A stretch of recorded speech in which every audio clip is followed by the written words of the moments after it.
salaamaaleykum sama gars yi ajibo dayalahi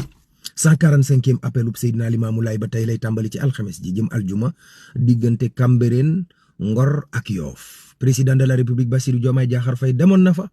kilifaay Laayeen yi ne ko na nga góorgóorlu ci li askan yu bëgg nga taxawti moom président de la république mel ne la mu jëlee ca conseil des ministres loola xaw na koo jege ndax commerçant yi nga xam ne dañuy denc seen marchandise yi ngir koor geeg karam bii di waaj a ñëw ñu mën a yokk ngir bëri le bénéfice nee na loolu du fi am te dinañ ko xeex nawetaan yii am ci réew mi tey bëri violence ba bakkan yu bëri di ci loru dinañ ci jël ay matuwaay président de la république Bassirou Diomaye Diakhar Faye toftal ci ñi nga xam ne ñoom ñoo dëkk fi am ay ressources naturelles ay meññeef ci suñu suuf seeg ci géej gi te ñu jege ko lool te duñ ko gis duñ ci jariñu loolu daan ci jël ay saafara ilimaani jëwriñ de Ousmane Sonko dal ne gouvernement bi voyage ñiy voyage dafa bëri te dëkk bi dafa amul xaalis nañu dakkal voyage yi mbaa ñu wàññi ko boog ba mu gën a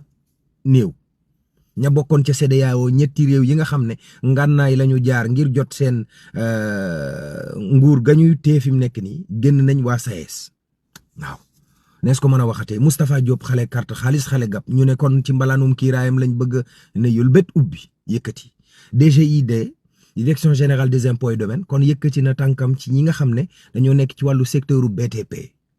ngir mën leen a yoxamalal mbir yi waa BTP sax am nañu ci mer ndax SNHLM dañoo signé contrat ak ay société français ñoom am nañu lu leen naqari ca loola